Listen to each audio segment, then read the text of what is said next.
Amazon Health AI presents Painful Thoughts. I can't stop scratching my downtown. Yeah, but I'm not itching to go downtown and tell a receptionist I'm here to talk about my downtown. Some things you'd rather type than say out loud. There's no question too embarrassing for Amazon Health AI. Chat your symptoms and get virtual care 24/7. Healthcare just got less painful.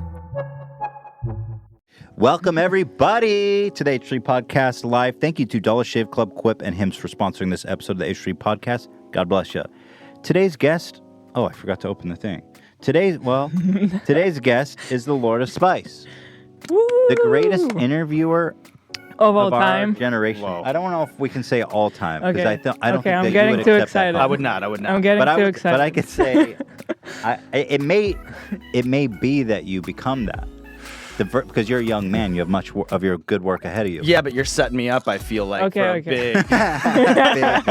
Let's say the big fall from grace. The greatest interviewer of... With chicken wings on YouTube currently. Get all that out. And YouTube. Complex's host of Hot Ones, the great and wonderful Sean Evans. Thank you so much for being here. I appreciate you being here so much. God bless you. Thank you for having me. It's actually an honor. I have to say, one of the coolest things we've done in our career is probably being on your show. That I remember that fateful afternoon. That was a beautiful thing. Like, yeah, in West Hollywood. The show has become this, like, is so legendary on new media. I think that it's one of the highest honors. I think a lot of people come from traditional media. There's probably still some who don't know what the show is. Yeah, but for sure. Of people who know what it is, it's like, yes. It has a cult quality to it, for sure. Yeah. For sure. Well, first of all, as the king of spice, and the dude has eaten a Carolina Reaper twice, Multiple times. who eats the hottest sauce in the world on a weekly, sometimes daily basis. It's true. Who has conquered the world of heat. I have. How's your butthole doing? Butthole is holding up. For everybody who's concerned out there, it is just, it's battle tested. It's military grade. It's never been better. You know, I feel Really? like it's like somebody getting in the gym. You know what I mean? I feel like I've just built up a superhero butthole at this point. Wow. Yeah. What's your favorite toilet paper? Charmin, triple ply. If they had a 6-ply or 12-ply or 15-ply, it would be all that, 15-ply toilet paper. It's like wiping with a book. Yeah, exactly. Clogging that thing up every time. I'm always looking for good toilet paper, and so far, I haven't found that perfect wipe. Well, I feel like, too, because there's such a range. Like, I don't know what animal would use some, like, single-ply public bathroom toilet paper when just for, like, another 40 cents, you can just have that quality, comforting experience. I feel like their only business is on people who buy it by accident. Right. And, like, I've been there, and I'm like, oh, wait, I too. shouldn't have stopped at the corner store to pick up toilet paper.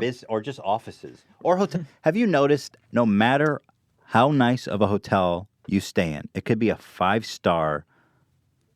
Four Seasons, I don't know, great.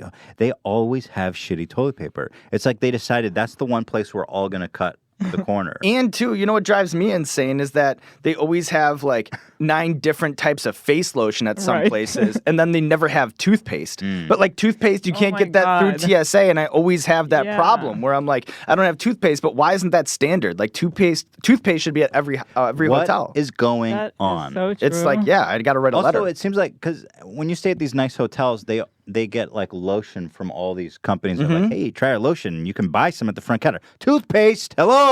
There's definitely a void in the marketplace there. We are identifying. So true. These are Really, yeah. these are This weak is an points of important market. This podcast, is huge, yeah. you guys. Mind blown today already. There's a great Eddie Murphy. I don't remember. I think it was Eddie Murphy. He's like, I don't care how fucked up your life is, how poor you are, get the 2-ply. Like, if you don't, everybody can afford that 2-ply. For sure, words It's to a live by. luxury everyone deserves. Well, before we get started, we made a little tribute to you. Whoa. An appreciation of your spice and vulnerability, your superpowers, one may say. I'm excited. So here's a little tribute. So if anyone at home is not familiar with Sean Evans, if that's possible, shame on you. Long pause. But if you happen not to be, it takes the champion to just or if you're just a big fan like us, please enjoy this video as a tribute, and I hope you enjoy it. I'm already into it. Like it takes a champion to just take a bite of this. Oh. Wow, okay, shit. I feel like a bucket of shit. I have nothing to prove.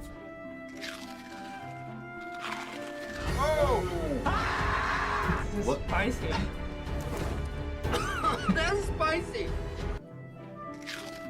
You are part satanic. That's why you can do it. I'm not a superhero. I'm just a normal guy. I'm not a superhero. I'm just a normal guy.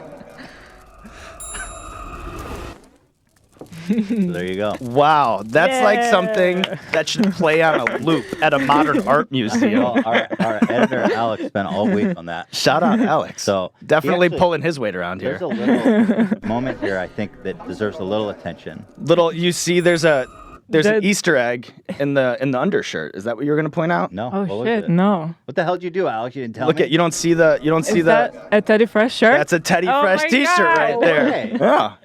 Wait, I didn't notice. You see the little Oh bear? my goodness, man! Peeking You are- out? You are repping the name. Wow. Hey, boy. Hey. What I was gonna say is that you've seen this gag where they make a wink, but they just distort it in Photoshop. What he did is he found you winking another video, cropped it out, and put it Whoa. over your face. So, pretty convincing stuff. It was. I fell for that. I was like, did I wink at the end of that? But what that really is meant to celebrate is your seemingly invulnerability to spice. What's the deal? Do you not show it?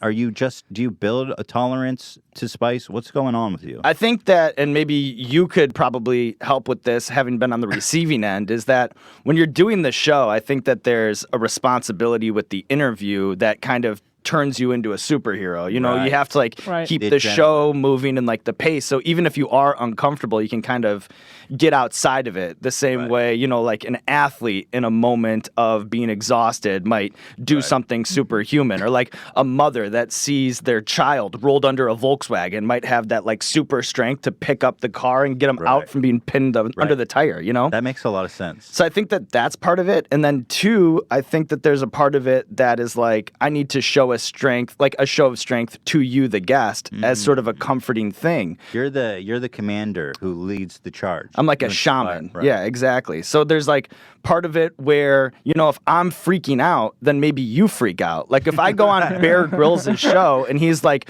we need to scale this waterfall, and then he's trying to do it and freaking out and crying and stuff, then I'm I'm not going up there with him. Right. You know what I mean? So Yeah. if I'm freaking out, you're not going to keep going. And part of That it, makes it's interview, but part of it is helping see you through this journey, That's a great response. That's really powerful. Hopefully I can keep that going. So does that imply that somehow when the interview is done, that it hits you? I think at this point now doing it 110 times over the last 2 years and change, there's nothing that I don't expect. You know what I mean? So I think that helps.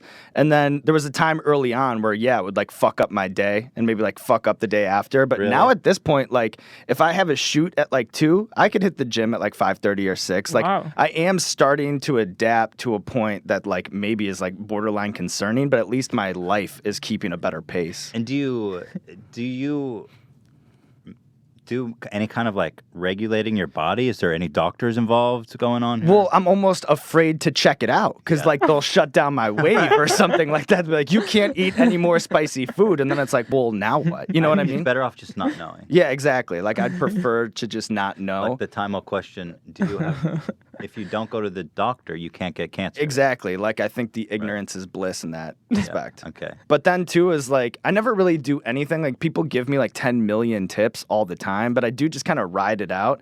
And then at this point, I kind of enjoy it because, as you know, there's so many calls, emails, da-da-da, when you do this. And I can kind of build in an excuse if I'm doing hot ones or popping a pepper or doing one of these shoots where I'm no one talked to me for 3 or 4 hours. That's great. And then I'll Yeah. just go home, I'll blast the AC, I'll put on basketball shorts, I'll catch up on some DVR, I'll Sounds listen to great. music. And I've actually come to appreciate that I can play that excuse. Just be everybody leave me the fuck alone. Exactly. And So, they respect it. Exactly. They have they to. think they have to. They think they have to give But- me that long but leash. now- But now that you're And now saying here it, I Saying that, you're totally fine. Wait, I've fallen into the H3 podcast trap. Oh no. That actually sounds great. That Yeah. sounds wonderful. Yeah. So tell me about this. So you guys, since I was on the show, Yep. what was the hottest one then? I'm trying to put it. Would that be Blair's Mega Death Sauce with Liquid I Rage think at so. the time? That was Yeah. the one. Yeah. So how does that compare now Are you guys still using Blair's? Is that like number 2, or did you just remove from the rotation? We took that out, and then we brought back this new like. Was Blair upset? Well, maybe. I probably at some level, but then Blair, I feel Do you know Blair? I know Blair through people. Like I've never met Blair. Damn, I got it's like an elusive I'm on the bench. man in New Jersey. But I also too think like, he had such a run there for a couple seasons where, he's like a jersey that we hang in the rafters. Like he's retired. He's Hall of Fame. Like he has like a statue outside of the stadium. Like his legacy will live forever. That's good. But then with those sauces, what we did, like speaking of the consequences of it, like when you do something like this on a long-term level, we were like looking into, like the possible side effects, like from a health perspective. And it's like, well, if you use natural ingredients, then, like you actually end up like cutting that down quite a bit. Really? So like that was our move. Like we had to take the lineup and move to, more natural sauces. Was just Blair's that'd be easier on me. extract based or? Yeah, so like a lot of those like super, super hot ones, they'll use an extract or whatever, and that's what like really turns that up. So our challenge with this is like, obviously we need to make a super hot sauce, like that's the name of the show, but then how do you do it with natural ingredients? So what we did with this is we hooked up with our boy, and him like through reputation, Smokin' Ed Curry. Yeah. And we put him on the phone and we're like, that was our challenge, like how do we do this? And what's funny about Smokin' Ed Curry and then these just pepper growers in general is they're all like architects who are trying to build the tallest building. They're all kind of insane. The subculture of these spice farmers is nuts. And Smokin' Ed Curry might be the craziest one of them all. So he grew the Carolina Reaper. I mean, of course. He grew the Carolina Reaper, which for years and years was the Guinness Book of World Records hottest notorious pepper. Right, notorious pepper. Yeah. And then what happened is this farmer in Wales grew a dragon's breath chili that topped the Carolina Reaper. But Smokin' Ed is always playing chess. Never to be top. And I'm not even sure if I'm supposed to share it, but fuck it. It's like he has this war chest full of peppers. He's got aces up his sleeve that are all hotter than the Carolina Reaper, and he had it even when the Carolina Reaper is the Guinness Book of World Records. He was just chilling back. He was daring Oh my all God. these other chili farmers to top him so that he could just dunk on him right back. Like Kobe. Right? So the next one in that line was Pepper X. So we're like, all right, so if we take Pepper X and then we, and here's the other thing that we wanted to do, because it's not hard to make something super spicy, And we don't want just a sauce. It's like, well, you might as well just like tear gas yourself in the face. Pepper spray your eyeball. Right. Yeah. So like a culinary challenge is in balancing that The flavor. heat and then making something that has a great flavor. So that was our goal. That was our challenge. Can you really enjoy the flavor of this? You tell me, Ethan. I will. I want to say at the end of the show, because I don't want to ruin this beautiful moment to actually chat. Right. We wanted to try this, and the crew wanted to try it. So we're all, as we're I'm all saying, gonna Somebody try did it. pop the seal. they just smelled smelled it. Oh, okay. They just gave it a whiff. Nobody's tried it. Okay. Yeah. I want to try it. I want to try this. All of us are going to try it at the end of the show, Right. as I'm saying thank yous. But so tell me, compared to Blair's, how far have we gone? Well, I think that like at some point you just get into the clouds where it's like you're just, you know what I mean? There's not that much separation. I think though, like on just biting into it, if you have like Blair's or Da Bomb, which you guys had. The Bomb is the one Is that that I the number remember. 9 that we did? I think it was number 8. Yeah. Oh. And the Bomb, and I always see it with the guests, is always the one where like this one's fucked up. And that's true And because the one that stands out in my mind is the worst one. Right, it is for sure. And it's because it has that just pure extract and then like very few, if any, redeeming qualities. Right. It's So just you're not offensive. only eating something that's super hot, it also doesn't taste good. So it's just a miserable experience Right. all around. So I think that like having gone through that or like whatever, then this does seem like a reprieve because at least it doesn't taste like shit. You know what I mean? Interesting. Like psychologically. Plus, like once you're in it, and maybe you can tell me from like being on that end and as somebody who's gone through it a bunch of times, I feel like it's not necessarily like an escalation in the sauce. Like it's kind of a bell curve. Like It is. you end up like eating and you're like, oh, this is good. And then you're like, oh, this is getting spicy. And then you're like, oh, I want to die. And then you have like a couple wings left. So it has that like psychological thing. But once you get to that point, like your mouth's like so burnt out. You're so like into the show. Like you've sunken into that seat that it's like, fine, you might as well get pepper sprayed. Like you're not going to be in any Yeah. worse a condition. No, you're definitely right. Once I hit the Bomb, because you're like, man, how can it get any worse than this? But it actually Can't. doesn't really. Right. Yeah, For me, the number 9, because I did the last two. And too, because you have such a unique experience Yeah. too, because you didn't I just, right in. yeah, I you just jumped. had to like go right in. So that number 9 killed me. And then the 10 was a little better. I wonder if it's worse for you. It's way worse. Because I was like, the bomb is awful, and then I was somewhat like relieved by it. in a Right. way. But you just got slammed. Yeah, exactly. Interesting. Yeah, that's a very unique experience. So, guys, stay tuned. We're all gonna hit you.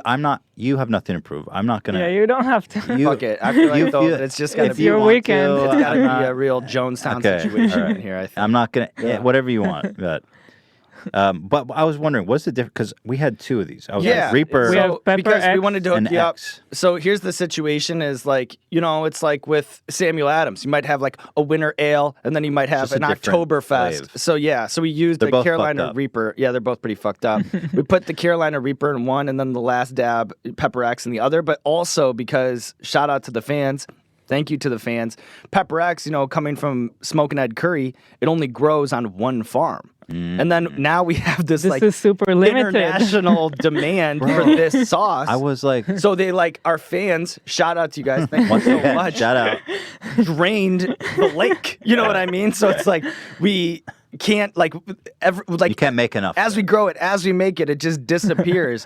So to like bridge that gap in the growing season, we're like, here's the last dab Carolina Reaper. But that is the what we want to do. Like to us, like making an episode is a creative process, but so is making a hot sauce. This like one's you always want to spicier. try it. The X. I think that they're I think that if you asked 10 people, Side by side. 5 Let's do people it. would We'll say do it that, at the and 5 people would At say the end of the that. ep, we're gonna do it. We'll do both. All right, cool. You don't have to. I'm into it though. By the way, the Okay, all right. Pepper That much, X, is that going to be the final name? Oh, Gila.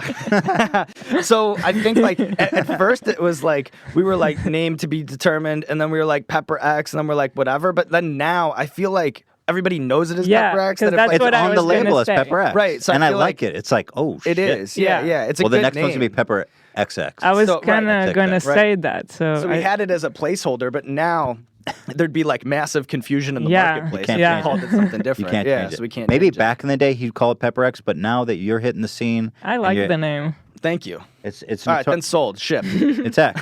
Yeah. And so, but are you implying that this psychopath who makes these he peppers is a psychopath. has another one up his sleeve beyond X? And another one. Oh my and another God. one. And another one. And he's like eating them, right? And Yeah, I was wondering. Yeah, he's is he- insane. He'll like, I've seen him. He'll just be like, I'll be like, what are you doing? He'll just be like snacking on Reapers and stuff. No. He's nuts. He's about it. Like he's about the life.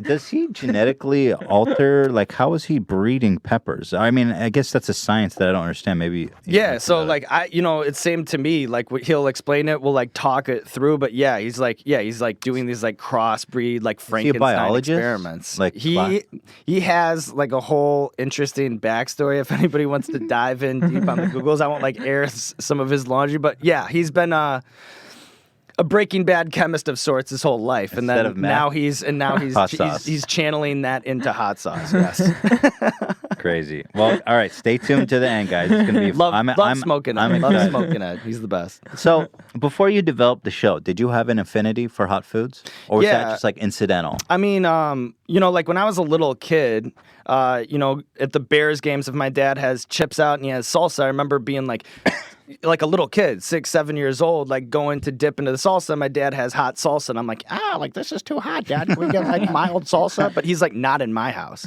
So my dad was a forces it on salsa you. purist. He's like, Ethan if you is want to kind of dip like into the that. salsa, you got to do real salsa. So I think like by proud of you that.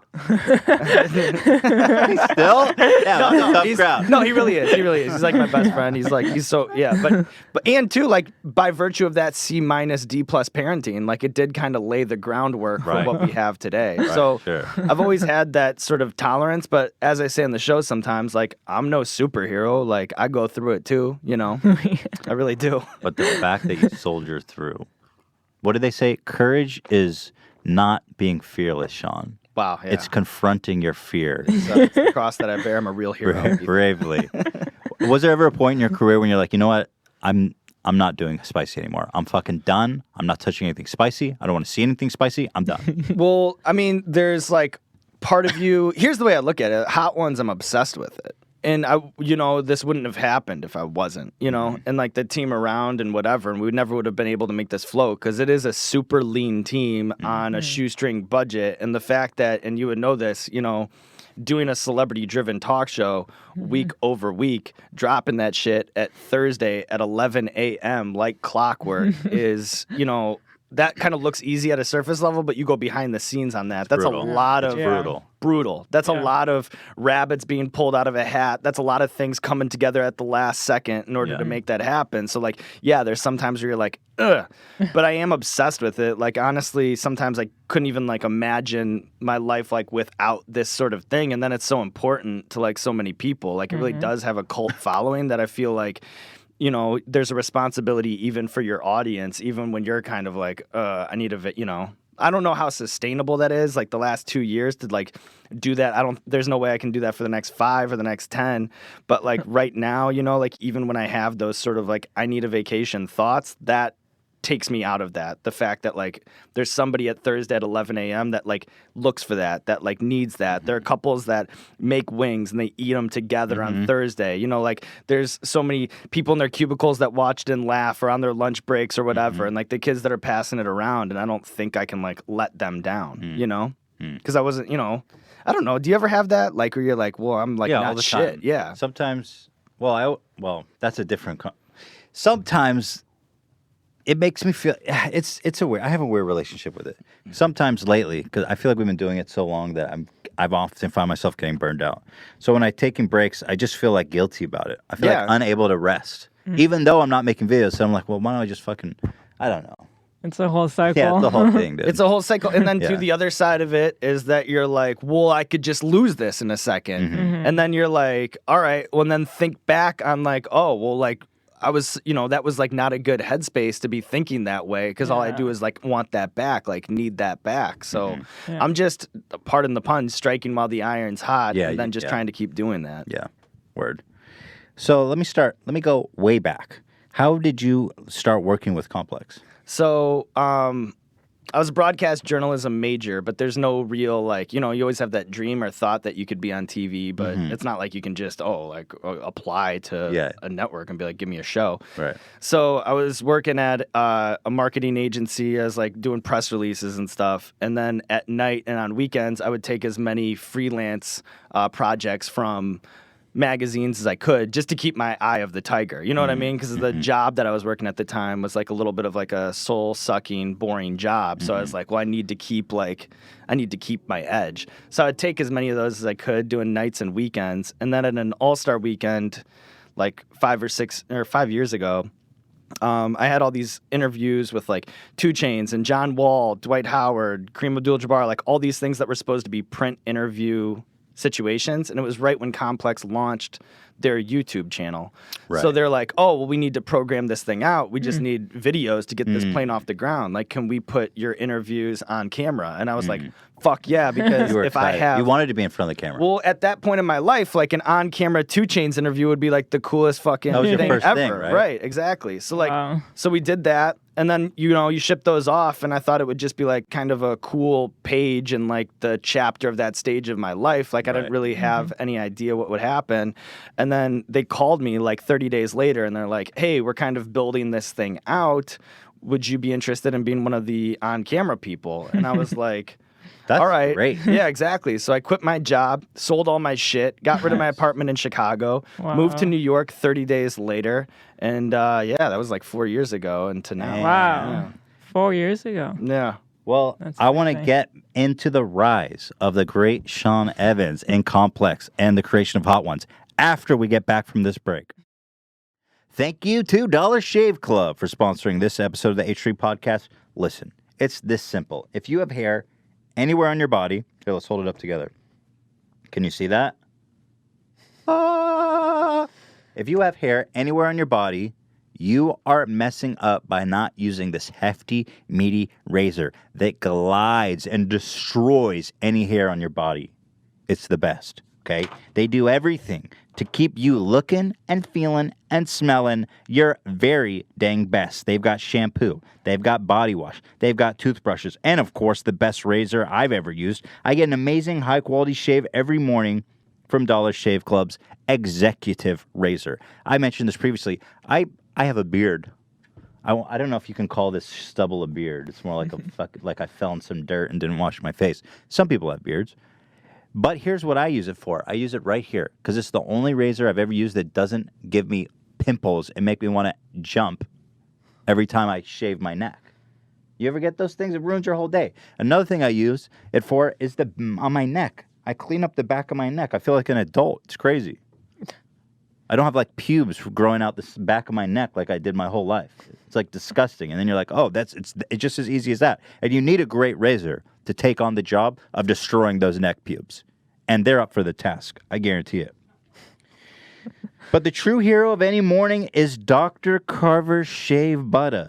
You know why, Hila? Because it's butter. Because it's butter. That's what I was hoping you'd say. Oh, wait, that's the shame.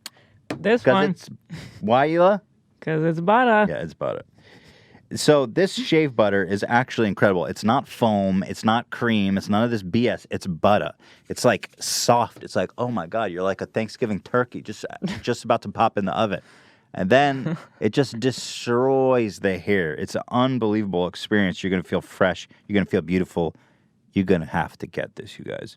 Another must-have experience is the Dollar Shave Club delivers it all to your frickin' door. So you don't have to go talk to some dweebs at the supermarket who are on their summer job who aren't even hit puberty, trying to give you advice about what razor to use. Please, whatever, talk to the hand.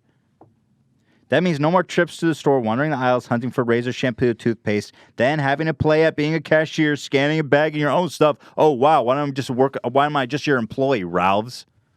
You just pay me to bag my own shit. This is America. No, we get shit to our doors now. We don't leave the house. That's the American spirit. For a mind-blowing experience, join Dollar Shave Club today. For just $5, with free shipping, you'll get 6-blade executive razor plus trial sizes of the shave butter, the body cleanser, the one wipe Charlie. Oh, got him. Throw it out. All done. Fresh. Then keep the blades coming for a few bucks a month more after your trial is over. Get yours at dollarshaveclub.com/H3. That's dollarshaveclub.com/H3, guys. Thank you, Dollar Shave Club, for sponsoring us. Please hit him up if you need a razor. And you do, because you have hair on your body. Next up is my long-time favorite frickin' thing in the world, Quip. Quip is a vibrating little tube that other people also know as a toothbrush. Have you guys ever bought an electric toothbrush? Let me just preface by saying this. I was in the market for electric toothbrush a couple years ago before I knew about Quip, and I'm looking at all these name brands, all these super fancy. It's like $200 for a good electric toothbrush. I was like, what? I bought it because I'm a sap, and I was like, I don't even like it that much because it's like super bulky. You feel like you're like doing road construction in your mouth. That's why Quip was like, okay, let's address this. $200? No. Starting at $25. How about a sleek design that not only vibrates the perfect amount to clean your teeth, but also tells you when to switch sides. You turn it on, it vibrates. Every 30 seconds, it does pulsating. So you know, oh, that side's done.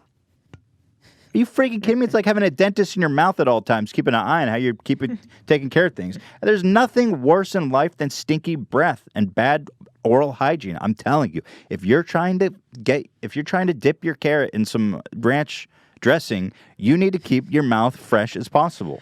And Quip is the best.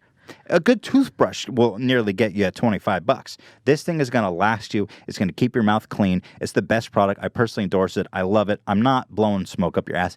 If you don't have a Quip, you need it. I'm dead serious. That was some serious shit. Let me put it this way. Most toothbrushes don't get named one of Time Magazine's best invention of the year.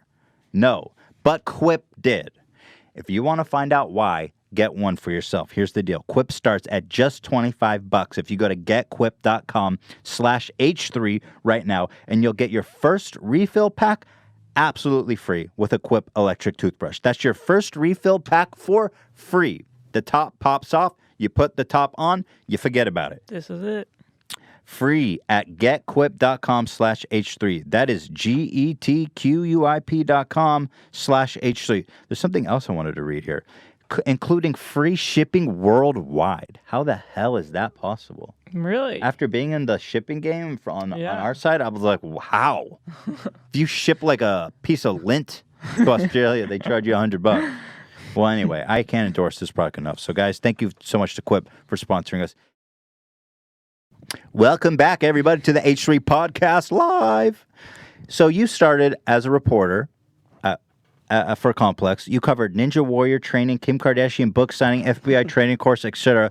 What is the most memorable moment you had pre-Hot Wings days at Complex? Oh, man, there's so many crazy things. One time I ate like The Rock for a whole day, and that was insane. Tell me more about that, because I've seen that video, and it is insane. So, well, he has an insane diet where he eats like 9 pounds of food a day, including like 3 pounds of cod. So the idea, it's nuts. Just straight cod. Like 3 Chipotle burritos of just cod daily. I think people don't understand the dedication and like insanity even that it takes to maintain that kind of body. It gave me a lot more respect for him, especially too as you get older and older and older to like more and more cod like that. Yeah, you just gotta keep feeding that cod. But the craziest thing is like, well, if you look at Michael Phelps's diet, like during that Olympic training, he had that same thing where he's doing like 12,000 calories a day or whatever. Yeah. But he's mixing in some French toast. He's got like some burgers and stuff. Right. The thing about the Rock's diet is it's nothing but brown rice and broiled veggies and fish. That's and then nuts. They'd just bring out the plates one after one after one after one, and they'd all weigh as much as like a Range Rover tire, and you'd just be digging that fork in, digging that fork in. The gnarliest shit. It's he insane. fills that bowl up. Yeah, it has to be insane. So I'd just be like going and going and going, and I can't handle that. Like I eat like a bird, unless I can just drain a G pen and like hit a Mexican restaurant, then I can set some records. But like just normal, I can't eat like that. So I'd just be going into the fork and feeling like I'm just killing this thing for a half hour, and I wouldn't even put a dent in it. You know, it was just like a drop in the bucket, and then the next meal is always like on the way. So it's not. Bro. That was Oh my insane. God. One time I worked at a convenience store high in Colorado. That was like a pretty fun, weird thing. Especially, yeah, go ahead. I had a question about that video. Yeah. I watched it. At the end or during that video, some stoner guy comes in and there was plants throughout the video. And he's like, hey, you seem like a cool guy. You want to blaze a joint? And I was like, there's no way this is real. So here's the thing. Like, yeah, like during that, there's all these, you know, like, and you knew that would happen. Like, I knew they'd set me up with like a shoplifter. And here's the thing too, like when I smoke, I'm not really like a social guy, you know, like I'm not like Rihanna. I can't go sit courtside at a basketball game. You know, like I can't handle the eyes. Like I'm like, I can barely get through like a self-checkout at CVS. Like I need to be like, boom, in a room with just a friend or two, like watching movies with like shit on deck. So I even told the people, like when I was doing it, I'm like, there's like a 50-50 chance, like at some point I'm going to be like, wait, I have like a bunch of hidden cameras on me. Like I'm in the middle of the show. God. Like I'm going to grab 3 frozen Snickers and just go back to the hotel without saying anyone. Yeah. And it was like, where's Sean going? Right. But You're I'm a just total paranoid. pro. Yeah. So I held through it. And then, yeah, you knew that there'd be plants. Like I knew that like they'd send in somebody who would do something weird and like send somebody in to shoplift. So there was always like, I always had like a antenna out for it. But also at the same time, I thought too that there'd be like somebody helping me through the register and shit. But actually it was very like, all right, here's how the register works. Like I'll be in the back, like here you go. You know, so people would come up and be like, oh, like they'd get a sandwich from the deli, like order no, You need no to know mustard. the I'm like, trying to code. navigate that. Like they actually did like really let me fly free. But that guy too, when he was going up to me and he was just hanging out, I was like, this has to be a plant, like whatever. But it wasn't. That was real. That who was goes fucking up real. to a stranger at a cashier, first time meeting, was like, hey, you seem cool. You want to blaze? And too, like at the same time, like I wasn't being that polite to him. Yeah, like I wasn't that- being that chill with him. Like I was kind of like already had like a bunch of plates spinning that I was trying to keep up, and I was like, well, this guy's being annoying. And in my head, I'm like, well, I bet this is just like the stereotypical stoner guy that they sent in here to like fuck with me. So I was actually getting like semi-annoyed with him. So I was being like dismissive and not really fucking with him like at all. And he was just hanging out. And then at some point, like, cause I'd have like a thing in my ear or whatever, so I could like talk to whoever's like in the van or downstairs or whatever. And at one point I turned around, I'm like, is this like your guy? Cause I'm like, just call him off. Like Just end it. This gag isn't working. Like just get him out of my face. Like let's get on to the next thing. And I was like, is this a guy? And like, we do not know Oh who my that God, dude that's is. so funny. And so I'm like, all right, well, I'm gonna go meet him out back by the dumpsters and just spark him So up. Sean went back with the cameras. And two, like the only thing that disappoints me about that video is like one time I got this 19-minute cut of it and I was like, this shit's funny as fuck. And then they cut it down to like some like little 4-minute video. I was hoping for more panic attacks. Exactly. Like the 19-minute video is like actually Yeah. amazing. And then they like chopped it down into this like very just snackable little video that was like cute, I guess. But like the 19-minute, I was like, this is like real art. How did you become the Hot Ones guy? How was the show conceived? Are you the creator of the show? So Chris Schoenberger, who runs First We Feast, me and him, we were always like just friendly in the hall and just had a good rapport. And then one day he came up to me and he's like, "Hey, I have this idea for a show where we interview celebrities but eat violently hot chicken wings." And the way that hit my ear, I was like, "That's the funniest fucking thing I've ever heard in my life." So. You know, we get into a room, we're like laying everything out. We call in Tony Yayo from G Unit to help shoot the pilot. And so he's helping us workshop out the beats too. And then what you see now, like back then, I think it's maybe like the first episode is maybe like 7 wings. We didn't really have any idea of what it was or what it would be. We kind of thought it would be this funny show. We always had dreams of it being this sort of internet sideshow, but never like this aspirational, powerful, a serious show. place for people to come. Right, exactly. So what you see now after 110 episodes is just an 110? evolution. Wow, congrats. Yeah. That's a lot. Yeah, when you say that out loud. I just, Like, wait a second. Whoa. Yeah, it's nuts. It's nuts. Every Thursday for like 2 years. Wow.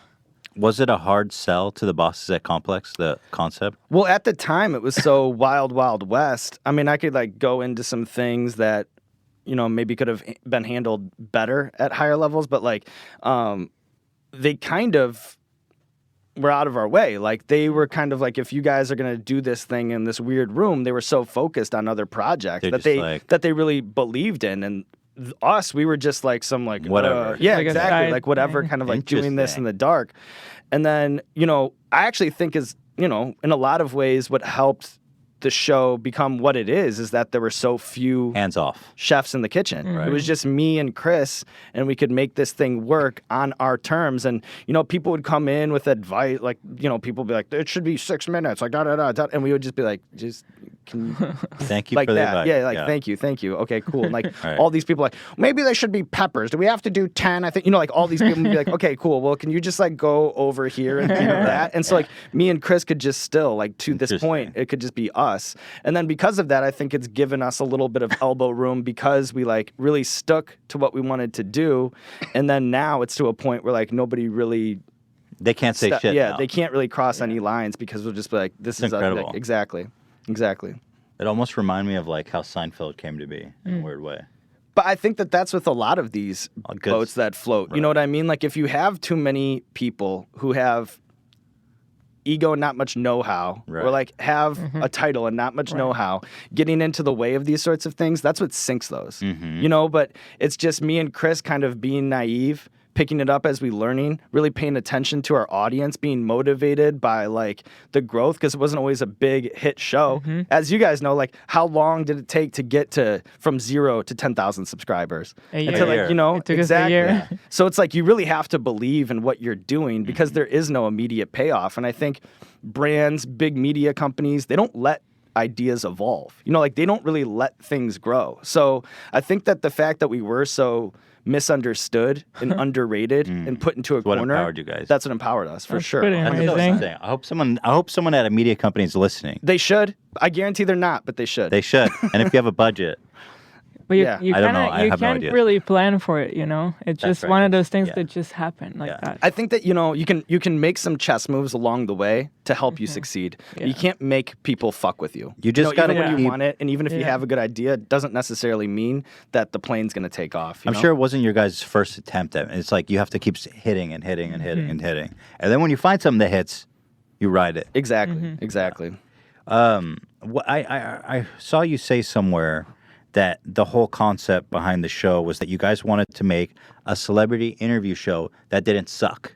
Right. And in a way to disarm them in a way too. Right. And the solution to that, which was Hot Ones, was so beautiful and elegant. I'm wondering if there was any other early versions of the show before the spicy hot wings idea came in that you guys were considering. No, it's just like Chris just saying that line. Let's interview celebrities, but make them eat violently hot chicken wings. You know, I'll never So forget brilliant. that. It's the way simple. he said it. The It's violently. the clarity. Exactly. It's not just Yeah. spicy. The violently was crucial. Like, if Yeah. you just said spicy wings, I've been It's like, like, yeah, eh. maybe, let's shoot Yeah. a pilot. Yeah. But he was like, violently hot wings. Like, it was like revolutionary in my brain. Yeah. It's you like know? all good ideas can be expressed with that much clarity. Exactly. And two, I think that all great ideas or inventions or whatever, you're solving for a problem that maybe people didn't even know they had. So, you know, you have the celebrity interview format, which is such a tired format. And so we're like, well, how do we make these interviews not boring? You have so many celebrities, they'll sit down. They're in a PR-driven flight pattern, right? How do we disrupt that? right. And our answer for that was violently hot chicken wings. So the show, was it an instant hit? It sounds like it wasn't. No, I mean, it took a while. I think here's what it was. So it would go out and maybe we'd get like 8,000 views or like 25,000 views Really? or whatever. Okay. Like when I'd wake up the next day, like that's what it would say. And I was always like, I feel like this should gain more traction. It's better. Yeah. Right. It's better than, but here's what motivated me is that everybody who watched it seemed to love it. You know, the comments were like, this is fucking amazing. Like, this is going to blow up. This is going to be huge. You know what I mean? And it had such a cult thing from the beginning. So I was like, well, if we can just get more people in the tent, you know what I mean? Like, that's the whole thing. So we talk about the tentpole episodes all the time. There was that video that you saw with me and Chili Klaus eating. It's one of his favorite videos of all time. Oh I man, think. that He was always one of talks about it. that was one of the early That's very early. Yeah. episodes. Okay. And that was our first sort of like That got people millions interested. and millions of views, Right. like the number one thing on Reddit type Did you video. expect anything from that video when you shot it? Because you Well, endured no. a lot for the promise of very little, and that It that was, yeah, moment. it was very, for sure. That's a good way to put it. It's a good way to put it. But I did just believe in it. You know, I just did. Right. And me and Chris, and too, because it was like, you know, it was also to the chip on our shoulder that was created by being pushed to the side for like Right. other things. We're like, all right, you know, so we just did this thing like on our own for so long. And that when that blew up, you're like, whoa, this is crazy. And then the Key and Peele one was like a real That one was Oh, great. yeah. level up situation where that That was like huge. picked up by every website Right. and everything. And then two, it helped validate the show in that we could now pitch people because that was like so hard early on. With Those the are pitch huge, process. huge talent to both. Exactly. So they're like, oh, well, this legitimizes the show. Plus, it took off in such a crazy way that now it's, you know, it helped get the train on the tracks for sure. And like those two things, those two videos were especially early on. I was going to ask, did you have trouble booking guests at first? It's kind of a hard sell, isn't it? Yeah, because it's even to this day, because on paper it does sound so insane. You know, like you said earlier, people that know the show, you're in because you understand that it's not just this gimmick. You know, that's a Right. disruptive It's- element in the yeah. interview, but it's an interview show first. You know, but if you don't know it and you're like, and you're a celeb, you're a movie star, and then you know YouTube is already in some circles kind of a nose up situation. And if you have two offers, like, hey, Jimmy Kimmel wants to interview you, Right. versus some guy wants to eat hot wings with you on Right. YouTube. Yeah. on YouTube, Exactly. but you know, And too, because you could go to Sirius and hit a bunch of radio shows Right. in an afternoon. Like Yeah. we require an hour and A 15 minutes of your commitment. time. Plus, there's that caveat of the 10 scorching hot chicken wings. So it was a very hard sell early on. We were kind of like almost tricking people or asking favors. There are some, and this is true, like some guests early on that actually like that pitch. Like when they saw that pitch, they're like, It oh, got that's 'em. fucking That's funny. You know, like funny. some people it does like connect on the wavelength, but it did take a lot more persuading and a lot more 7 types of smoke early on to get people in that seat than it does now. But that doesn't take away from the fact that it still is a challenge. It's a definitely tough is still a sell. challenge. Yeah.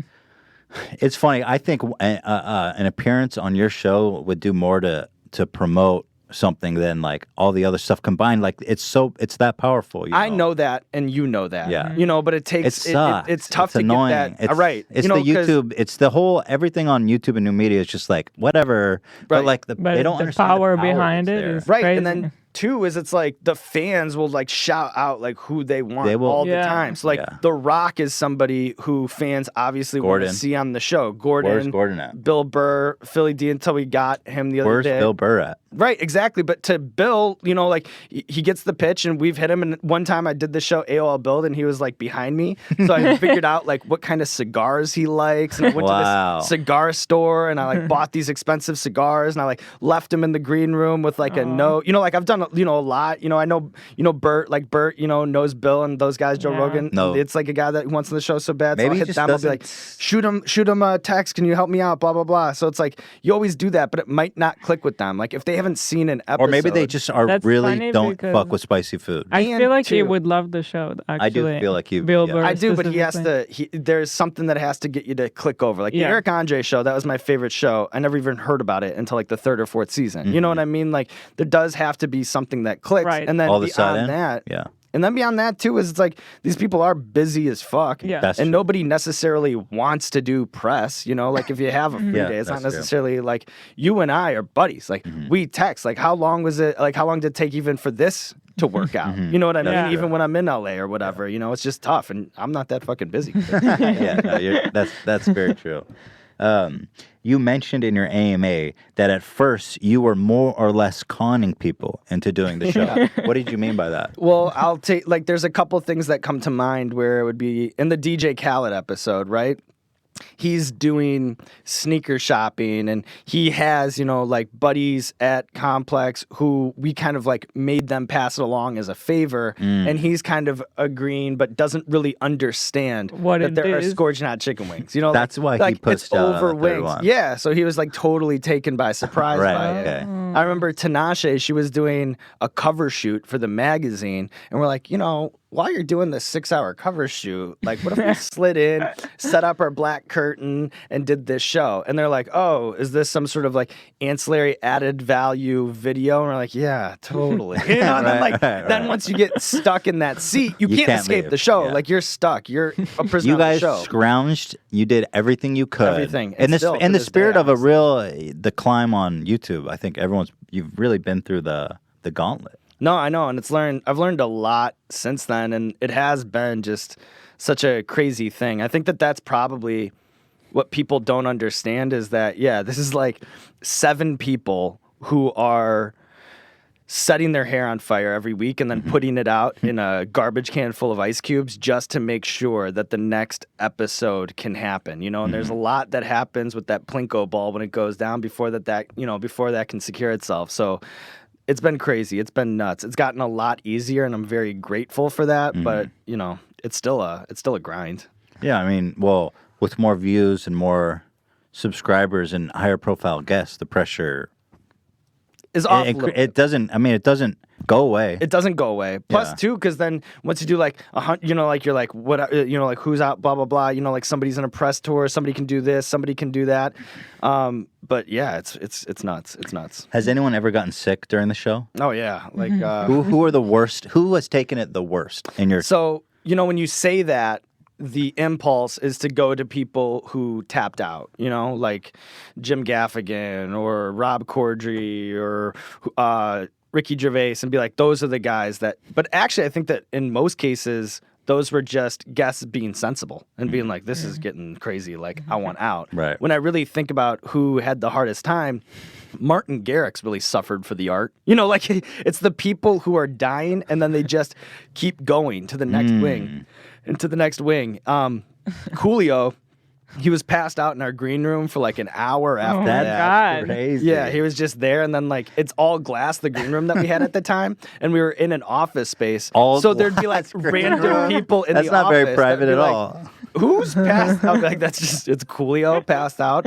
Martin Garrix, it was so funny because he was just killing milk the whole time, and while he was happening, I was like, that's gonna be a problem because you can't like put away a gallon of milk without puking just Right. physically. Yeah, yeah. So, you know, he has a team with like all these like vloggers, like, you know, following him around and stuff. And I always think about these, you know, he's a kid. He's the sweetest guy ever. We love him. We talk about him all the time. And, you know, he had this thing where like at the end, he's like, where's the bathroom? Like, oh, like over there and to the left. And like the vloggers kind of like followed him around like as he should. And he was like go away. You know, like it was like back in your hole. Mm-hmm. And then I'd hear like all these stories from people that were working in the office. We've since moved, but like in the office at the time, they'd be like, dude, I was just in the stall. I hear somebody dry heaving in the sink, like, ugh. God. And it's like, and then I walk out and it's just riffraff in a peach tuxedo. Oh, like, no. Oh my peach God. tuxedo, like just dry heaving in the sink. So it's like, we've had so many stories. Countless stories, like it's all like blurred into one. What a thing what a for me, treat but, Do you ever feel bad, like, or is it just? but you do. But then you're like, it's good TV. You know, Yeah, like it it's is. part of both It's really good. ways, and like they signed up, so there is a part of me. It's that's not like, that bad. It's No, not it's like not that bad. They're No. not. They're not actually. But it is great. They Like, are in riffraff pain and puking they- in your bathroom. Yeah. What, I mean, that's a beautiful thing. It's a beautiful moment to share Exactly, with somebody. exactly. Did Bobby Lee is actually our next guest. Oh, really? Did he That'll actually be a shit his ball. pants? So here's what I'll say. I can't say You weren't in his definitively- pants. right? Because we didn't Presumably. swab his underpants Yeah. or anything. But here's what I'll say: sitting on this side of the table, relative to Bobby Lee, he like got up and it like had a sound that was. Sloshed. Like Disconcerting. like a cooler with a little water on the bottom. Yeah, it was like a melon being dropped on a kitchen floor. No. You know what Oh I my mean? Like God. it didn't really have No. it didn't really have a sound that was like anything other than what it seemed to be. You know, so like while that was happening, I was like, did something just happen? Because I didn't know how else. But you know, I think that he kind of even was, you know, he's such an artist. He's such a Right. performer that I think like, you know, he probably could have held it, but he probably was just like, whatever, let it Hey, fly. you know what? Fuck it. I'm gonna embrace this moment. Yeah. That's I aspire to have that little levels Well, of giving a fuck. God Just willing, shit he'll my do it pants on your readily. show. Be like, Bobby, I'm so glad you're here. Will you please grace us with shitting your pants? I'll do it too. I feel like I could shit my pants at any time. I'm always clenching my Do it. asshole. Let one fly. All right. I'm about to drop this cantaloupe, dude. Controversially. By the way, if you feel something, I'm playing probably with Shredder. Shredder. Yeah, Who- it's Shredder. Our last guest was like, I Bob- thought you were Bob playing. Saget. Bob Saget was here last week, My boy. and Yeah, he was last like, week. Shredder was rubbing on his feet, and right after we turned off the cameras, he's like, "Dude, I thought you were playing footsie with me the whole time, and it was freaking me out. I didn't want to say anything, but I was really weirded out. It was just Shredder. I was like, I feel bad about that. How was Bob? Great. Awful. He's not allowed back. No, it was great. It was great. It was awesome. It was a beautiful moment to sit across from the SAG. Yeah. Controversially, am I saying that? I think I'm saying that right. love Which it. guests have taken it the best? If you can say. Well, we've had Ethan. You were pretty good. I was Yeah. fishing for that. No, I wasn't. I think it's hard to tell because there's people that like just let it fly, and then sometimes you have somebody who the way they'll handle something in that moment is they will like just get quiet and focused or whatever. So sometimes it's hard to tell. But when I'm looking back, Dak Shepard, he had enough in him to just pour hot sauce on That's- you know what? on the next wing. And One of my stuff. regrets was that I didn't go harder with the sauce. Really Yeah. it's tough, Because we were just taking. Has that been tough? That's you've been carrying well, no, that with because I feel like I took a bite and I threw it out. right. But I have to acknowledge that eating a whole wing, which a lot of people do at the end, Right. versus taking a bite is a world of difference.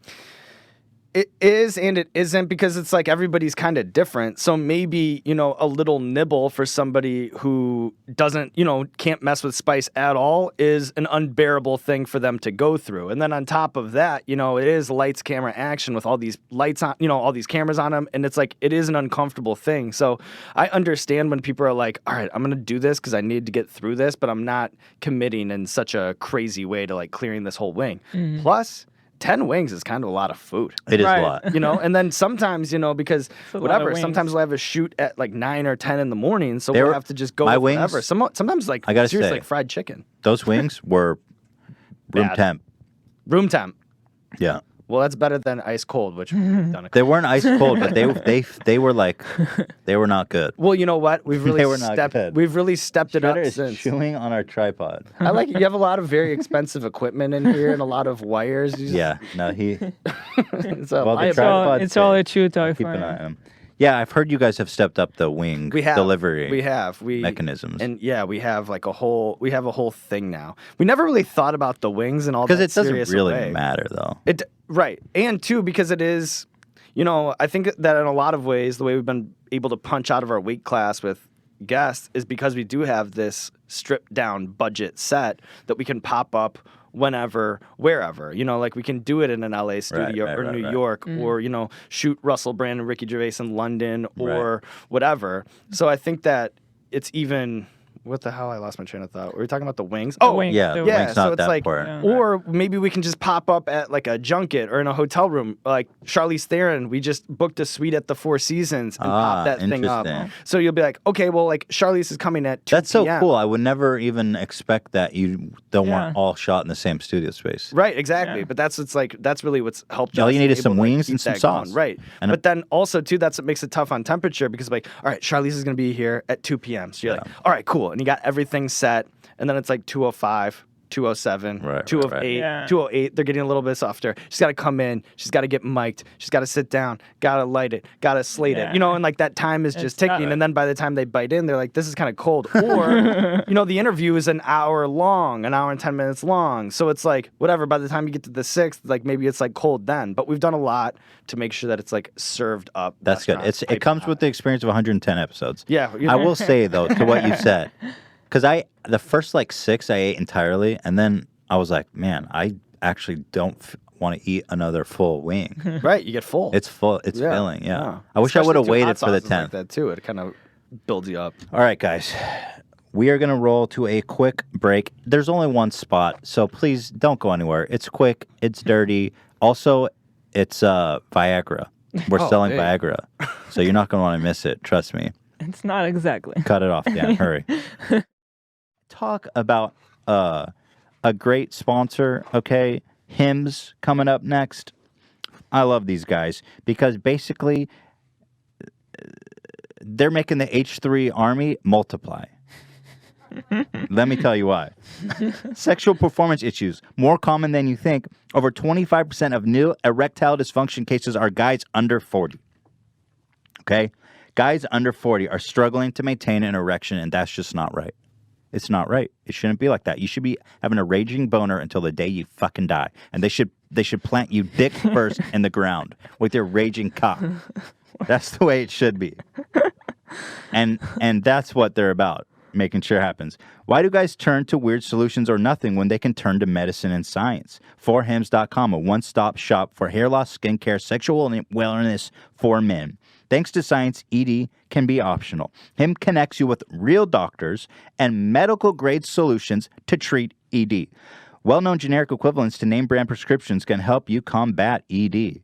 No, this is not a scheme. This is an actual drug that, because of the generic copyright on this drug, it's Viagra. It's Viagra. They keep skirting around. They're like, oh, it starts with a V. It's Viagra. They're selling a generic equivalent of Viagra.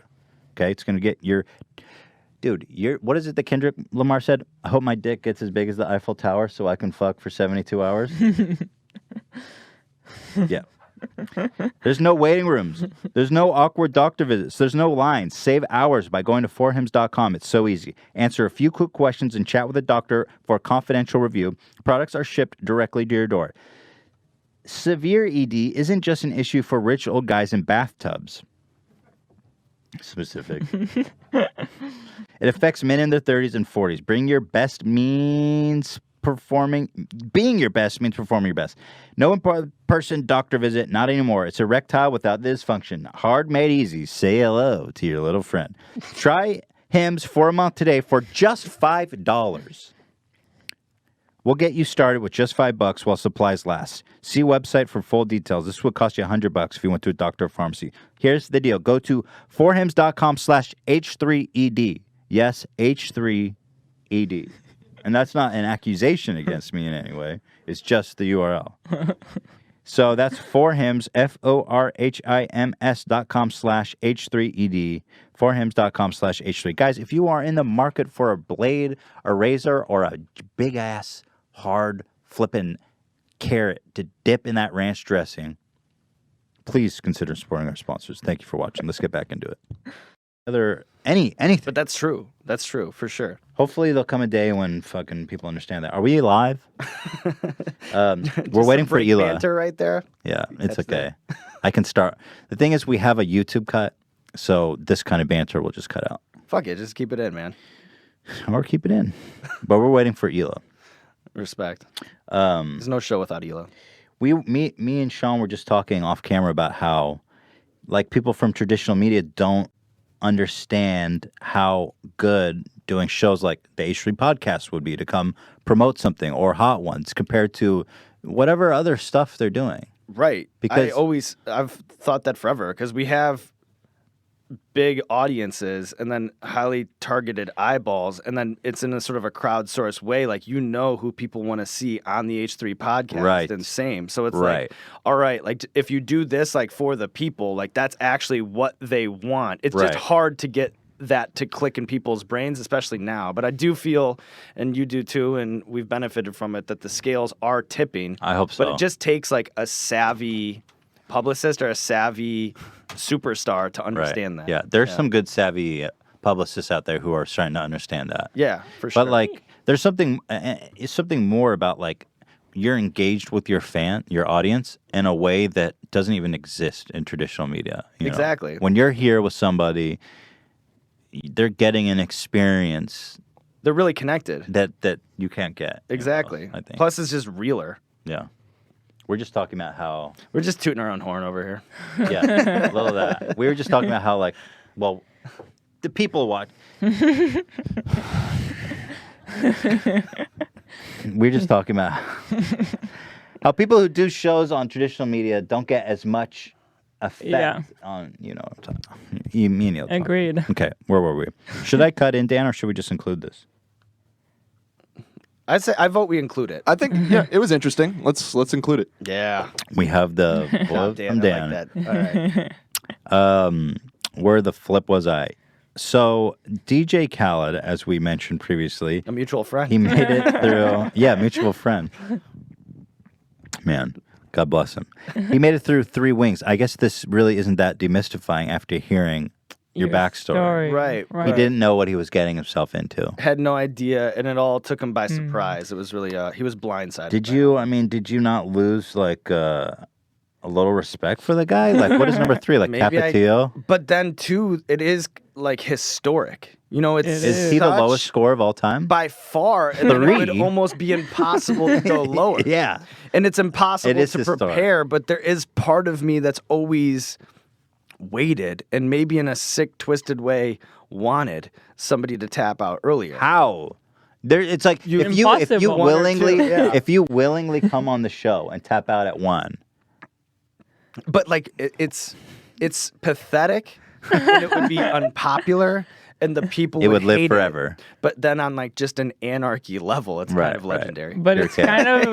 kind of like really perfect that it's DJ Khaled taking that spot forever. And It's like- too, like in the same way that we were talking about audiences, like there's so many people who watch Hot Ones or have watched since, or the lore behind the DJ Khaled episode, who don't really know Yeah. DJ Khaled, the performer, right? So like they know him as the guy who tapped out on the That's so third funny. ring. Yeah, that's know? great. It's a beautiful thing. Yeah. Have you spoken to him since that? Does he embrace the legacy he has on your show? Well, it's hard to tell. I think that if you hooked him up to a functional MRI or like a lie detector and asked, like showed him a picture of me, he'd be like, yeah, cool guy. But like that thing would just be going like, you know, like that. And one time I did see him in the office. You know, he was just like Yeah. walking around. Yeah. And I was like, oh, fuck. Like, I'm going to give him a bottle of Last Dab. You know, like, I'll just run up on him. And he's like, what are you making fun of me? Yeah, right. He had like a team of like 12 people Right. and like the whole thing, like they're walking out in the phalanx formation. Shredder, why are you chewing on our table? Sorry, hold on. Our dog is eating the table. Sorry, go ahead. And then when he turned the corner, I like timed it up perfectly, so I just see him and he couldn't avoid it. And I was like, "Hey, bro, here, this is for you." And then he like looked, and then he like got it, and then I was gone. And he was No like, words Oh, exchanged? Yeah. I just want to do a little. It was just. a I think drive-by. we share. I think he hates us. Yeah, I think he. I mean, for rightful. yeah. It's a reasons. totally We kind of- defensible position. We kind of got it. We kind of got him a little bit when we met him in Yeah. Miami. and I got him a little bit. Yeah. You definitely got him. He's. Well, I think like there's certain. That was one of your first big guests, right? I mean, Khaled. Yeah, no, he was, like, and at he the was real time. popular at the time too. But no, I think that we caught him, like, his first ever Snapchat, and that's like really what took him. He's always a big. Not to disrespect DJ Khaled, because I think that there's like a lot of people that think he just yells on the microphone. He's actually not. He's actually a legendary DJ. I agree. And does deserve more credit than most people that from a surface level. Sure. He is at He did come from the mud. He did come from the mud. He has this spot, and he does deserve. Dan, can you grab Shredder? Credit. It is like, but at the same time, Sorry, our dog is destroying the show. He usually just flips here, but Shredder, you're destroying our show, Shredder. You're destroying our show. Get out of here. Shredder, you're destroying our show. now he thinks it's a game. You're destroying it. Got tape in his mouth. All right. I love you, Shredder. Sorry. Get the hell out of here. But when he sort of exploded in sort of an Apple commercial, soccer moms everywhere knowing him way was with the Snapchat sort of, these are the keys to life. Yeah. This is the pathway That to was more insane. wins. He rode those That was memes insane. Hard. harder than he should have, honestly. But I don't know though. Who's laughing now? But it blew up. We really caught him at crazy. that moment where he was exploding on the internet. Like the first ever Snapchat, he actually did it on the set. Or I don't know if it was the first one, but like when he downloaded and learned what Snapchat was on the set of Hot Ones. Wow. No. Yeah. So it was Wow. like that whole thing happening with Snapchat. Like that's what kind of like took his thing and made it explode. And I Wow. remember like, he was always saying like they, them, like they don't want you to win. That was in his music video, like the Bahamas one. Yeah, so he's been saying Yeah. that forever, and I ask him that question. Who on are the they? show? I'm like, Who are they? Who are they? And he's like, losers, bums, fuckboys, pieces of shit. And then I see him on Ellen like 8 months later, and Ellen is like, who are they? Right? And then he's like, it's that person at work that's always dogging you. Like he had a totally like.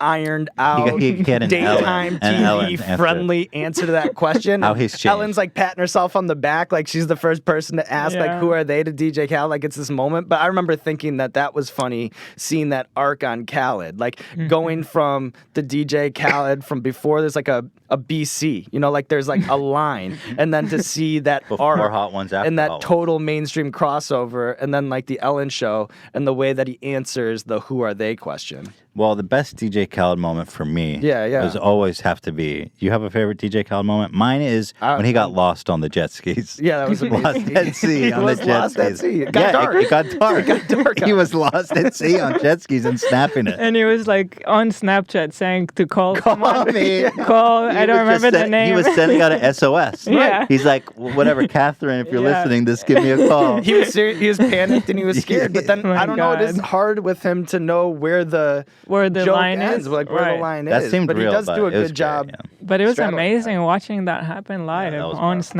Snapchat. Yeah, The exactly. guy's I feel like lost. I just feel like that. I feel like there was a rawness to the internet back then that's gone. And it wasn't that long ago too. It was like what, 2 years a year, ago. 2 years. Right. Yeah. But that was during like when Pranks in the Hood was happening and like Spider-Man, like It was the pedophiles were running Wild Wild West. were running YouTube and Khaled was lost at sea. And we just had like all this content. We're just like, oh my God. A lot of fodder for the reaction videos. yeah. Yeah, man. What happened? Needs a comeback. The problem is that YouTube doesn't allow that shit anymore. Like all the stuff we were talking about then, YouTube doesn't even allow it on the platform now. And now what's happening is they're removing our videos, our old ones and our new ones, because we're talking about it. Oh, really? But people don't want to hear me bitch about YouTube. I do. Yeah, that is what's happening. Like now we can't even make fun of shit because they don't differentiate between criticism and the actual source. It's just like it was in your video and we're going to demonetize it or remove it. So yeah, they're just scrubbing the whole history. Yes. Interesting. With the incredible success that you guys had, and it seems like nobody cared about your show in the beginning. Real underdog story. Clearly now, upper management and the people who are running the show know about you guys. Mm-hmm. How did they react to the success of your show? And as it came up, they were like, oh, fuck. Like, what was going on there? Yeah, I mean, I think that it's gotten so loud that you can't really ignore it anymore. So, it's definitely It's the gotten crown jewel easier and- of the whole operation, I would say. Well, I appreciate you saying that. It is. It's not objective even. Yeah, I think it's. Or, I mean, it is objective. Yeah, I think, it's gotten so loud, and then that's, made things definitely easier on me and Chris. So, you look into the future and hope that can get ironed out even more. So I'm definitely optimistic about that for sure. I want to ask you something I saw on the internet. How has Tacogate affected your career? Oh man! And has the backlash finally gone down? Well, now I think it's born again. You brought it back up. Tacogate. If you guys can see, Sean taking a bite out of the top of the damn taco twice, as if nothing. It's like you're eating a pita. So I'll defend this. Exactly, it is. I'll defend this. I defend it on a couple grounds, and actually, like I did Philly D yesterday, and he brought up Tacogate. Really? So I feel like now it's like a whole new life with Tacogate. But here's what I think happens. Like, to me, I've always eaten a taco that way, and it makes sense to me on a couple levels. Like, I like that meat tube at the end, right. And I don't really care about the lettuce and the cheese or whatever is floating up on top of it. I'm just trying to get to that. Would you ever I'm just trying to get like a task out of the way. Plus, it's a way cleaner way to eat a taco. Like, you don't end up with everything all over the spot, all over the place. Well, it is cleaner, but you're don't also get not all enjoying of it properly. But who are you to tell me how to enjoy a taco why don't you just make a ground beef taco? Why fuck around with anything at all? Well, listen. Why not just remove? Buying a taco. Listen. Why not just remove the top part and have a little meat tube? Listen, you could, but then I don't know. Then do you break the shell? It breaks a little bit. Now you have like this fractured glass. Clearly, at the end, you have to eat it properly. You can't eat it from the top all the way through. I'll go gung, take that thing down, and then it's just taking the tube, taking the tube down from the other side. I will defend this. I'll go to the grave against it. I'll defend you. Thank you, Eli. Eli, try eating a taco because you're a mouthful of lettuce. You might never go back, Ethan. You might not ever go back. I'll try it. Because there's always all the schmutz on the top. So there's too much schmutz. You clean it up. It's a taco. It's not schmutz. They put it in there. It's cleaner. And here's the deal. I don't know. However you eat a taco, if you were eating pizza and you just turned that thing around and ate it crust first, I would just be like, well, that's just how you would. You would. You'd be like, this guy's a fucking lunatic, and I'm never hanging out with him. I would. No, yeah. This is something that we've talked about previously, and it's something that interests me. I feel like on the internet, when you get to a certain size, or not just the internet, but anywhere in life, to a point where people are looking up at you, that you get haters. But I feel like you're a guy that there's nothing to hate about because you're just a dude making a show that everybody loves. So my question, do you have haters? Yeah, I mean, I think that as it's gotten more popular, like weirder things happen, and like my mentions do get weird, and like it isn't as fun anymore. When it first starts and you're putting these things out, everybody is kind of rallying to it because they're fans of it and they want it, and you're fun to root for when you don't have shit. Yeah. Like people root for you. But then I do think that like it's gotten to a point where I used to like going into the message boards and reading it, or like going into the comments, and now I don't. Like I don't look, because you never know when you're just going to get smacked upside the head with something that just makes whatever. Like, I'm human. So it's like, but that's my fault for like going into that and, trying to figure that all out.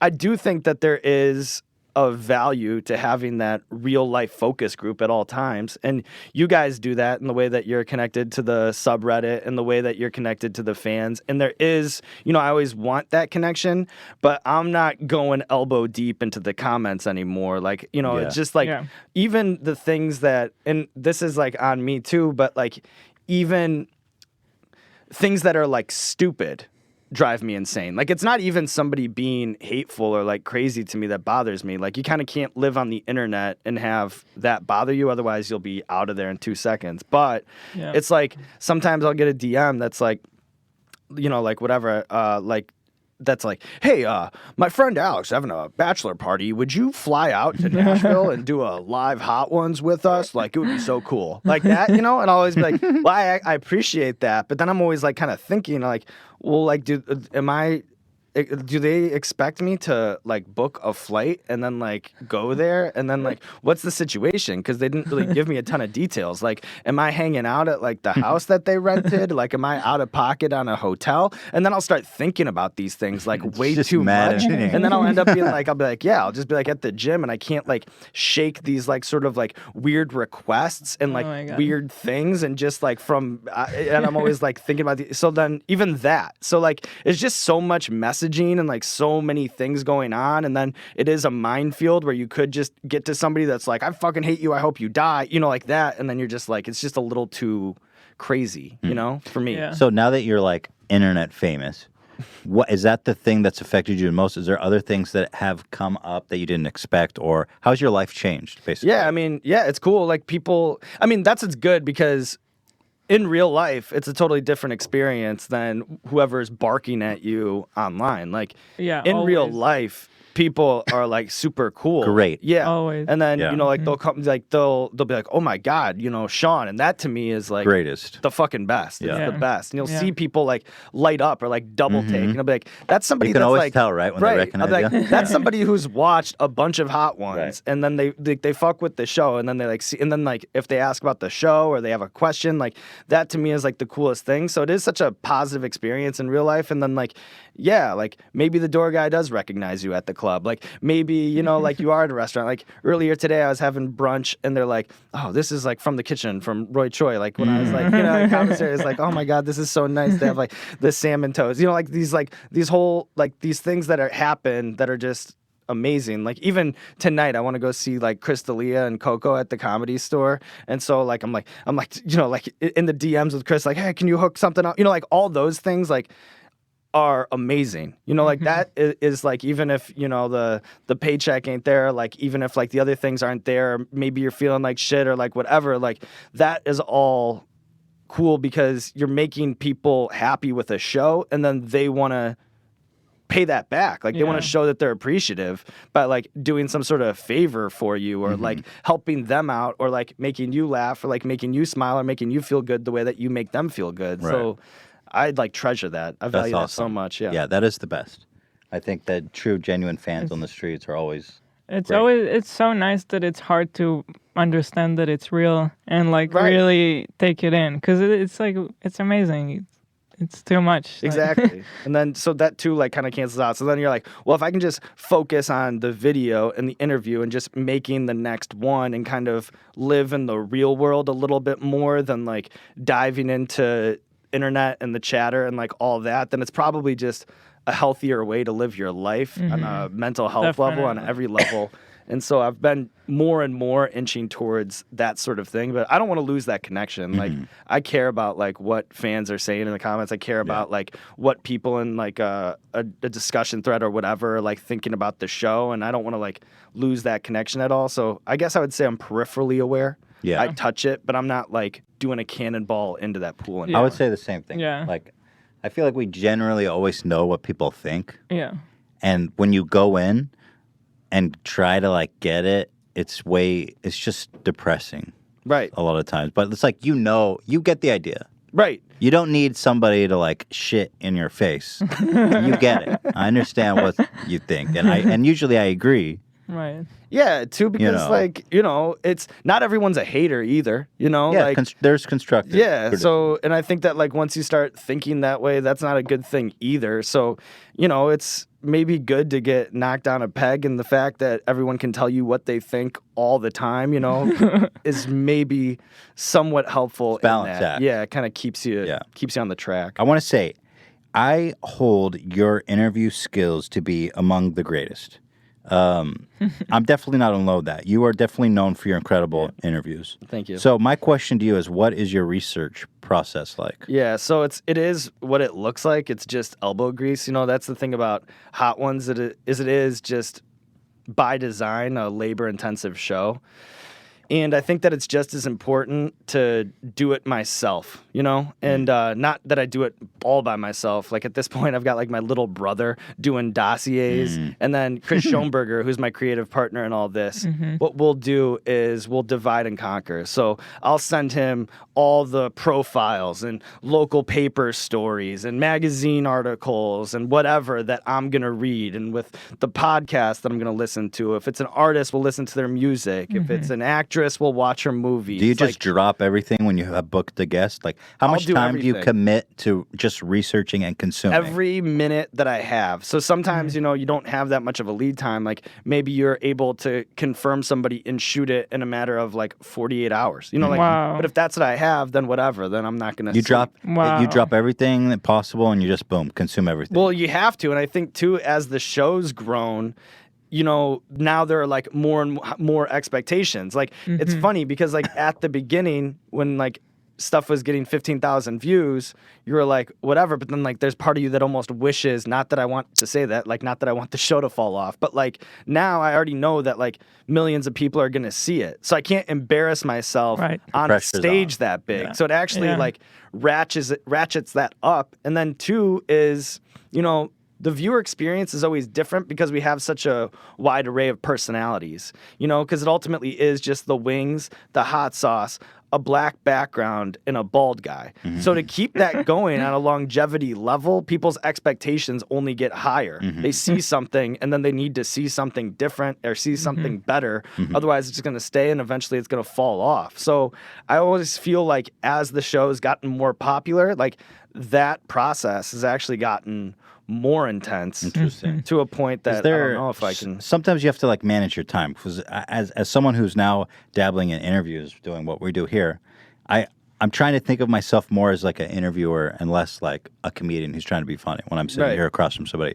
So part of the challenge that I have is like time management. So you find a 3-hour podcast, you can't listen to the whole podcast. You don't have enough time, right? Or do you? No. Or do you? But like, where do you find your nuggets generally? Do you?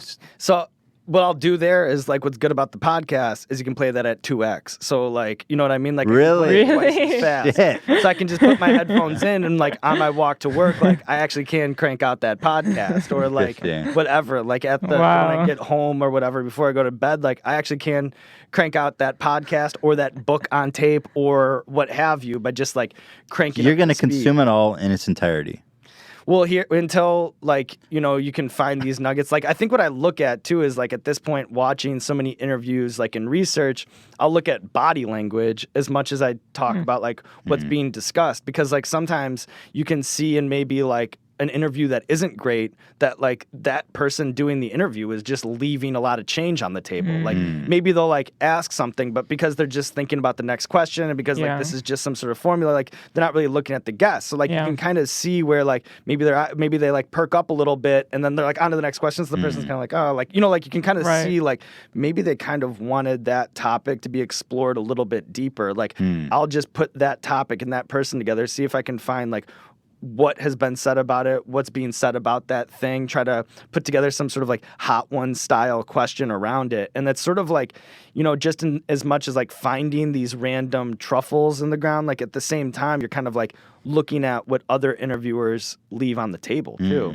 So interesting. And I think too that like I need to know that because there's so much that can happen on the spot and so much that you need to improv in that time. And I have to like really know that person and think about that person and make that person a box. I'm almost like interviewing that box because I've done just as much research and Chris Schoenberg's done just as much research as we have sort of just this like armchair psychology.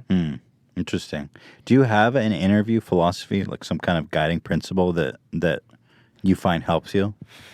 I mean, I think it's just, you look at what's interesting to you at some level. I think that's like 30%. You think about your audience to a certain degree. And then, I think that like what people like about Hot Ones is it's just a naturally humanizing experience, So it's not like taking the celebrity, which by definition is, these people living this unattainable lifestyle, and then like taking it down to just a normal level because like, if we want to talk about like internet famous or whatever, like just whatever, it's like normal people. And I like, I like when people are just I think that people that live in that spotlight, they like when people are just being normal to them. They don't like being treated necessarily like they're sure. up here, Yeah. And so, like, in the process of, like, the wings and then contextualizing a question, that's part of the philosophy. I'll circle back on that. You can just take it down to a more human experience, and that's what people like watching it and feel connected to it.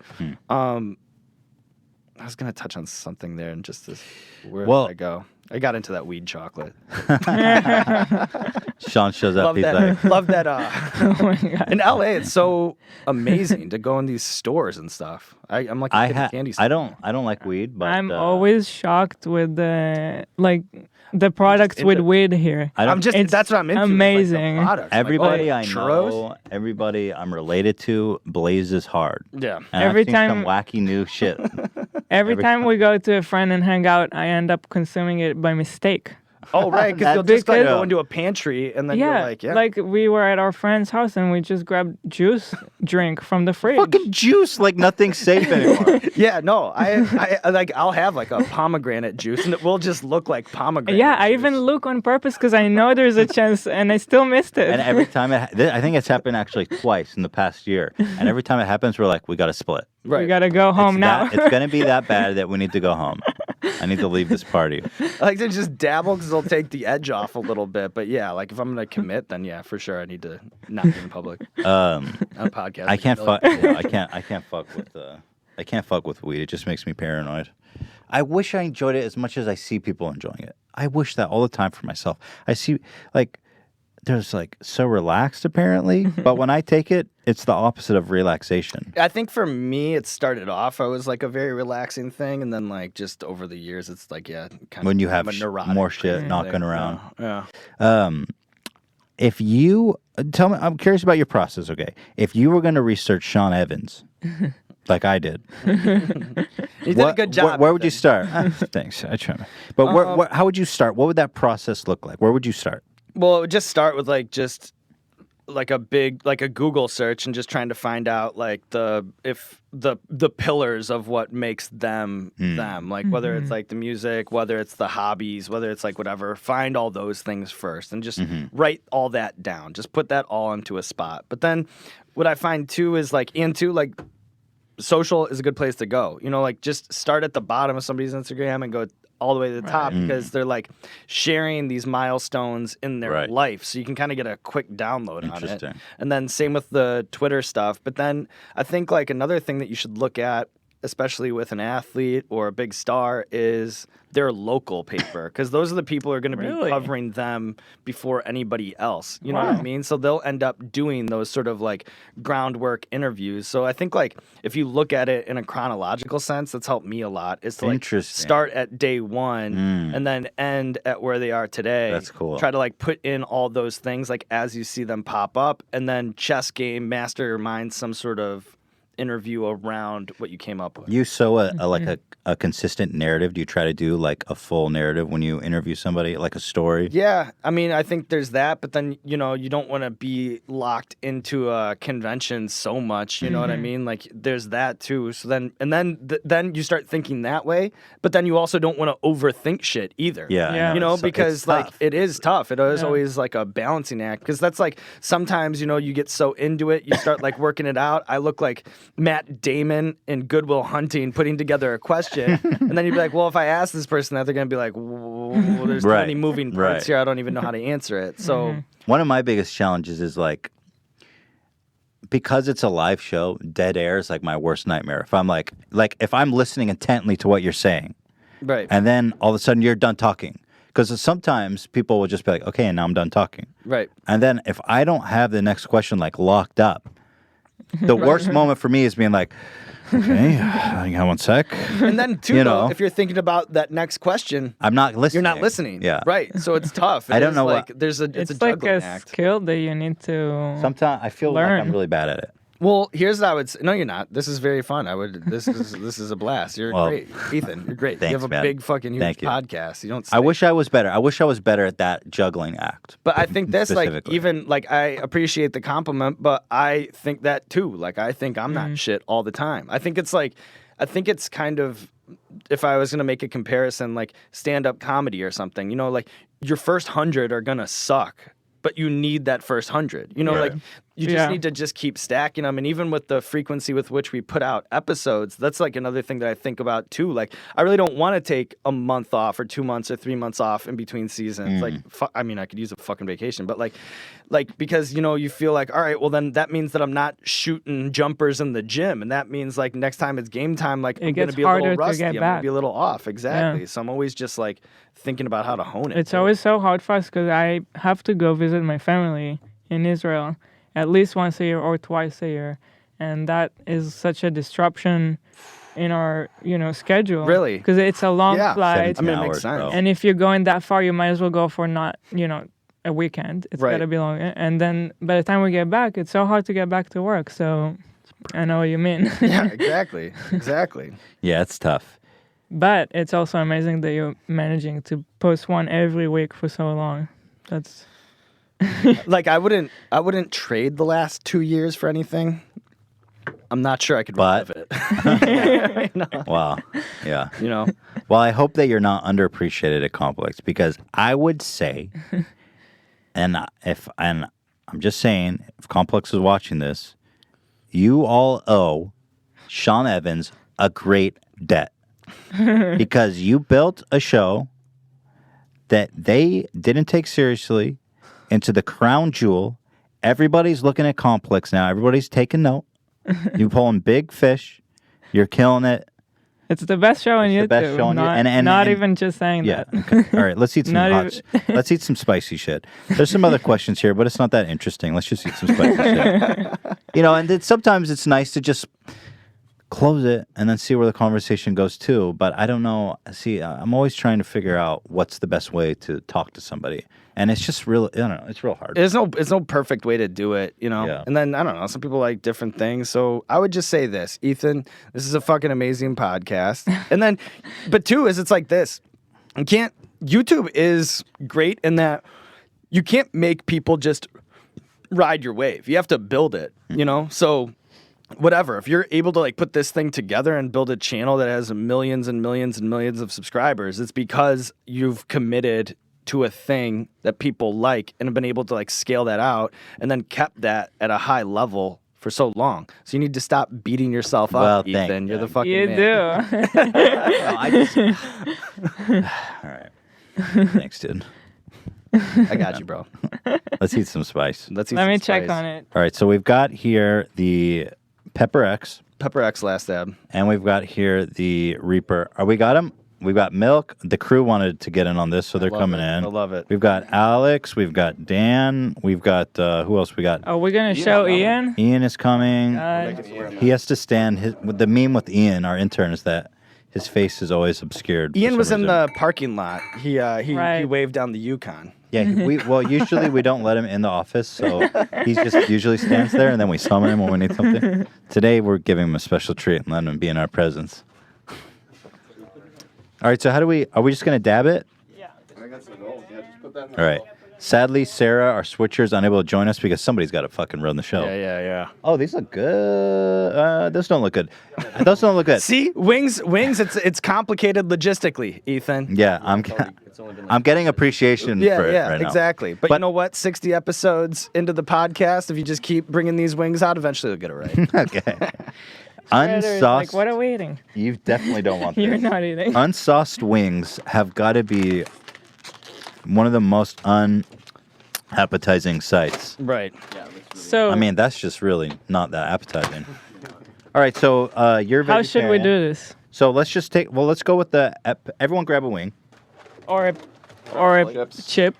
Dan's a vegetarian. So I want to go pretty hard on Do you this. need plates, Sean? It's all you tell Sean. Yeah, you know tell- what? Here's because like usually the wings would be sauced Here, let me- with the sauce, and then you'd have an extra dab. So maybe we should just be like a little bit A big boy healthier dab. on A big boy dab. Big boy dab. Oh yeah. my god. I'm gonna shake this up. All right. I'm doing a big boy dab. This first one looks like a Can you prepare mine little too? backed up. Yeah, you got you. Oh man. Oh god. Real dance with the devil. Is that so, Sean? That's That's a big boy dab. a big boy dab. Okay, all right. Everyone gets a big boy dab. I don't want anyone to regret not taking a big boy dab. Oh yeah. This thing is thick, man. It's Thick boy. Oh. Okay. Make sure Shredder doesn't get a bite of this because I'm afraid Yeah. it'll kill the poor guy. Maybe take him out. No, should I give him one? Give him one. Is this a? It's a big boy dab, Ela. It's a big boy dab. You approve? Okay. Yeah, he proves. Sean proves. It's a thick boy dab. Here, why don't you? You can dab. Go ahead, dear. I don't want to. I don't want to dab over dab you and then be like, oh, Ethan, fucking. I'm suing Ethan. I'm suing Ethan for. Sign anything. It's real. You're. Yeah. Shit. I think this Liability is release. yours. Just say, look into the camera and say, I relieve you guys of all liability. All liability. I will not sue. Come on, take your turn. I relieve you of all liability. Ian, I relieve you of all liability. Is that how you guys do stuff at Complex? that's legal, right? That's legal, right? Definitely binding. Sean, I trust you. Yeah, you guys are good. Okay, so we're gonna do 2, and then let's continue this conversation. Love it. So you're gonna do the X, Yeah, I'll get in that X. Yeah, this is the because then we've The got. OG. this is the real one, right? Yeah, that's the X. Okay.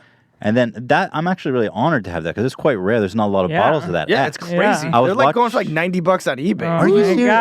God. I was Wow. watching the video about it, and I was like, wait, man, we probably don't actually have the X in the stash you sent us. But But you But we did. did. Looking out. Bro, you Looking did, and I was so Ela, stoked. love you. Ethan, love you. I love you, buddy. Thank you. You're the greatest. Is this good? That's a big boy, Dad. Okay, cool. Okay, everyone's. Oh, not you. Sorry. The poor guy most out. important one. What kind of host are you? Whoa. Oh, that's a big boy, Dad. Yeah. No. It's a regret. Yeah. Here, I'll take more. Should I take more? You can. If you're being generous. Oh my God. Oh my God. All right, you know it's bad when Sean's like, I'm like, that's yeah. too much. Take this. All right, I feel like we're all gonna regret this. Oh yeah. All right, guys, let's do this. All we right. go. Don't eat into the mic. I've made that mistake too many Cheers. times. All right, let it rip. Cheers. Cheers. Cheers. Oh no, I can already tell it's really hot. Very tangy, citrusy. Flavor's good. Oh shit. Look at Sean. Look at a close up of Sean. Typically- The heroics are gone. Typically, Does it? I can inch it up. Really good flavor, actually. Yeah, I mean, All right. it was delicious for the first few seconds. That was great. I was making fun of that, but the flavor is real good. I don't know if I can make another bite because I only took half of the dab. You didn't take the whole dab? It's fine. But, you know, that's probably a more sensible decision. Wow. Cool. We did it. We made it. I'm going back for seconds, man. Stomach count, like just throbbing? No. Throbbing. Probably gonna. Maybe having an I allergic think that reaction. too, yeah. Like, I You think guys like need, two. you need It's one of milk. those Are you things serious? where- Is that happening? No, I'm okay. Okay. I was like, should I be Like breathing concerned? heavily. Are you scared? No. I'm just gonna drive to the local Urgent I care. don't have insurance. My mouth is on fire. All right. That was great. Thank you. I'm fine, actually. It's. You did, yeah. What's Ethan, I wrong feel with like you? I'm fine. It was kind of good. I'm going back for seconds. There you go. You know, that's because that's the thing. We like you want to make it good, and then that's too like even when I go to Ian, no. You okay? You're shaking. He can't handle the spice. he warned us that he has a very low spice tolerance. but not like anymore. extremely low. It's a baptism by fire. There you Like go. now at this There point, you go. you'll be inching it up. Like when I went to Howlin' Ray's over there in Chinatown, this guy, Chef Johnny Zone there, he does this amazing Nashville style hot chicken, and it's so hot, but it's so good. So I find myself just in this like torturous Yeah. eating experience, but I kind of can't stop because the chicken's so good. I had that problem when I was in Thailand. The food there is so spicy, but it's so good. Yeah. And you're torturing. The tongue, it's just the tongue specifically is very painful. Yeah, I'm there right now. I'm there. You had to go in for It's this. specifically like, on the right side of my mouth. Like, why is it on the right side? You probably just had some contact. Yeah, Yeah. just sit there. I really want want to some finish milk? it because all you guys Milk's did the better it. thing. Yeah, like, you don't have to. I gotta Once do you it eat. because everyone did it.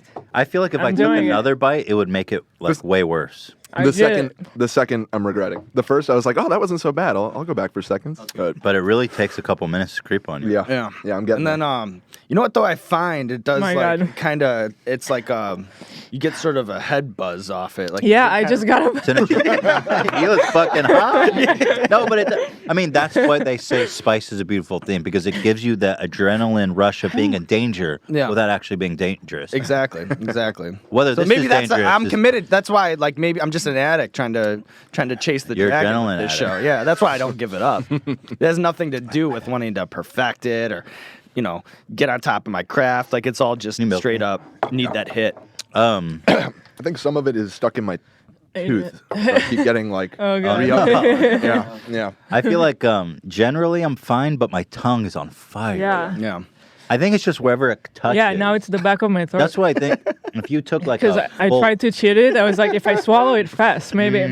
That was a mistake. Can't cheat it because then it hurts later. Oh my God. There's no cheating. There's no cheating. It'll get you one way or the other.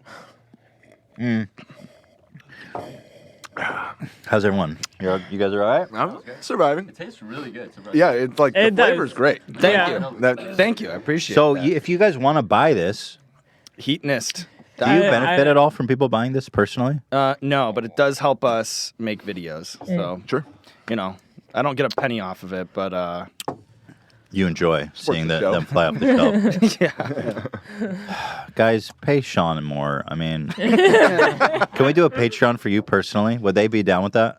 No. Support Sean Evans. God, my mouth is I'm burning. gonna keep my mouth shut 'cause it's always a minefield for me. Yeah. But, no, yeah. But I appreciate that. I wish that you were. I'm gonna pay you. Yeah. I'm gonna pay you. I'm just gonna start sending you a check every month to keep doing what you do. I need it. I'm not good at expressing it, but my mouth is burning right now.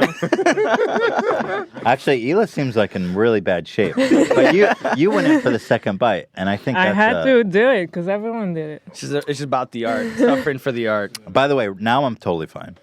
Yeah.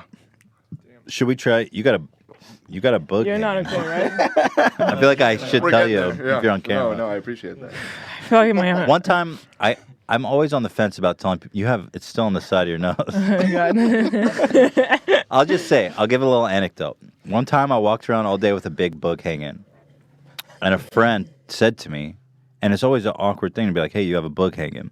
But a friend said to me, you've got a bug hanging. And I was so grateful that he told me that I like to share. Because if I saw that bug hanging and I didn't say anything, that's kind of fucked up. Move. Right. But you're just avoiding the conflict. But you're not being a good friend. No, you're not. You're not. No. So moral of this whole interview. If you see a friend and he's got a bug hanging, be a good friend and tell him he's got a bug hanging. Right. That's the moral. I'm not even listening to whatever you guys are talking about. Should we try the other one? Is anyone up for it? Yeah, I tried. Let's do it. Let's do it. All right. Oh God, now you're gonna make me try the other one. You don't have Nobody- to. You don't have to. Nobody here is. Well, this is less, right? Like Well, we've already. No. I think No. that this Oh, is what no, I'd say okay. about it. I think that Confirm that. I think that if you have 10 people and you try both sauces, I think half of the people tell you that the Pepper X version is hotter, and maybe half. It's just one of those things. Like once you're in, like who's better? Yes, boy. It's like who's better, Steph Curry or James Harden or LeBron James? Like Right. eventually you They're just all end up in a superstars. space. Yeah, I feel like we're on hot ones now. I feel like you. So it was 1, 2, 3, 4, 5. Eli, do you want one? I don't. Yeah, I don't know. I don't want to, fuck your life up. Or anything. We're moving this weekend, so I'm gonna need your help. Yeah, I need able-bodied So people. So you were out here in LA shooting something, some right? What did dab you right shoot? there. I'm going. I was hanging out with Philly D yesterday. That's so cool. I'm Boy, glad Philly that D. he made it on the. He's a friend of the show. Great Yeah, guy. he's such a great guy. This is, I don't. Oh my God. I'm here. I'm here. Show that. Is there yeah. any bottle left? I'm hearing Alex behind me being like, "What is he doing?" That's yours, dude. All right, that whole plate. You don't have to eat that, but I am absolved of all. Sorry, what were you saying? Philly D, friend of the show, great guy. Yeah. Barely So choose which one I was you at want. Philly. It's real. What's behind that door? Don't take Which one. one do I take? Don't take one. I see your hesitation. Yeah, it was. Went over to Philly DHQ and I did an interview with him, like for his show, and then he went and did Hot Ones with us, the old switcheroo. The old switcheroo. I love it. I'm looking forward to that. So you filmed it yesterday. Yep. So how long does it take to actually produce that? So as you know, with like somebody has to like crank this out, there's like a lot of coordination that happens. You're doing it live, but it's like, we'll have to hit like a peg on a movie or this on an album release or whatever. So it's like maybe you shoot something a month before it ends up hitting the website. Maybe before it hits the YouTube page. Maybe you shoot something 8 days before it hits. Like our fastest turnaround ever is a week, and that's like really, yeah. That's just like if us being aggressive as possible. It would be like we shoot it on Thursday, publish it on Thursday. No. Yeah. You've done that? Yeah, we've done that a couple times. Wait, you shot and posted the same day? No. A week. Oh, a week. Yeah, Okay, yeah. a week. Let's take a bite. Let's take a bite. I want to ask more Philly about D your will come post-production. out. Let me not take a little this bite. Thursday, but the next one. Okay. Okay. You might as well, in my opinion, a little bite is as bad as taking all of it, but maybe I'm wrong. I don't trust you. I don't trust you. You correct me if I'm wrong. Is that not right? It made my brain go ding, like when you said that. So no. Oh, this one's totally different flavor. Yeah. Completely different. I like the other one, actually. I find it to be more flavorful. It's in my throat. Whoa. Wow. That one's more God. fucked up, I feel like. Yeah. Yeah, immediately feeling that way. Yeah. Maybe it's because I've already been in it. The other one tastes better. I do like, but this one is like kind of like you immediately. I'm having flashbacks to our episode. Poor yellow. Oh my god. So, yeah, they're not. That one's. Although those dabs were larger. Need some? They were very aggressive dabs all around. Those are aggressive. I was a fuck around. I'm trying to make up for last time. So tell me about your feel like I'm gonna post-production faint. process. Because a week to edit an interview seems like a lot from where I come from, but we're very Yeah, but we get small operation. There's like a whole thing where you have a whole score to it, like with Hot Ones, like right. So like it'll be like a whole thing. You'll take this hour and 10-minute interview. You'll like, what I'll do is go in with an editor, and then we'll like cut it down to like just the content. So you're involved in the editing process. very yeah, much. like down to picking the music. You're on the top. and You shit. you focus on all the details. You're involved. There's no part of the sandwich that I'm not involved with. Like we That's have an interesting. amazing editor, and I want to shout out Chris Murphy because he's an unsung hero in all this. So The editing is great. yeah, so Chris Murphy, love you, buddy, and he's an amazing editor. But yeah, like from the research to the wings, No to milk? the You want interview, milk? to go. top me off, boy, to every aspect, to like picking music and cutting angles and everything. Yeah, like I'm involved in all of it. I can't give it up. I'm like so obsessed with it. Eli, are you okay? No. Drink the milk. No. It helps. Drink it all. You should gargle it. The milk really does help. My me. heart is like. It's not good. I feel like the Reaper was way harsher on initial intake, but it's fallen off quicker than the Pepper X. I would say that's actually that's true. Like it's That's a correct assessment. That's a correct assessment. It's a yin yang Yeah. situation with those two. The Pepper X that crept up. Yeah, exactly. I was like, that's why we had a second. I was like, that wasn't bad at all. Right. And then a minute later, I'm dying. It has like a late wave creep, and Yeah. and too, because Do you have milk? Do you need the milk? taste is kind of pleasant at first. Yeah, You're the like, taste. Yeah, oh. exactly. Oh, this Yeah, is nice. exactly. Feels like I was teabagged by Satan. It feels like I was teabagged by Satan. It looks like you were teabagged by Satan. How are you feeling, Alex? I'm good. Your face is fucked up. What the hell? Thanks, man. It's hard. Dude, I'm regular. I've never seen Ian like this at all. Man. Do the fans know that you're so involved in the whole creative? Do they see you as the host, or are they like, this is his show? Because it is very Well, much you know this what? is Like your some show. people don't even think I'm writing questions and shit. Yeah. You know, like people, which actually I think is a compliment because it's like, oh, Sean's like so fucking handsome and electric He's on got- camera that he must have Yeah. everybody Yeah. doing the work for him. You know what I mean? So like that, I always like that's usually people like trying to take a shot at me, but I'm always like, thank you for Hell yeah. saying that. Like I really appreciate Right, that. right. But yeah, there's no part of it that I'm not touching, and I don't, which actually like is not a good thing on like. Creative No, it is show. a good thing. If it's I mean, your it show, is. you want to know what's going on all the time. I mean, and that's probably a big reason why it's so quality. Why the quality has been there from the beginning and persists. Well, because like in that way, it won't because I won't let it. Like it won't dip because I just won't let it. So there is that part. But then it is, obviously such a labor-intensive show that sometimes you think like maybe you can't grow outside of it because you're so in the weeds on every single part. That's also true. I mean, in our case, for example, we're doing like the Teddy Fresh, the podcast, and the H3, and sometimes I feel like I try to work too much on everyone and get torn. Right. In three different directions. But at least you got 3 guys here. Yeah. They help keep that tent up. No, you trust these guys? You like these guys? They're the greatest. Yeah. They're the greatest. And every once in a while, I just got to bring them out here and torture them and put them on display. I was gonna say, I like these guys because They about came the out. cause. Yeah, they're about the cause. Yeah. Shredder's like, All right. what is happening? I want to say thank you, Sean Evans, so much for coming out. Thank you for having me. You are the greatest. You are appreciated. You are loved. Thank you, dude. Thank you. Is there anything that you want to tell the people? You do this whole thing like, hey, what are you promoting? What are you working on, bud? Hot ones. Be really First We careful about Feast. Shredder, by the way. Okay.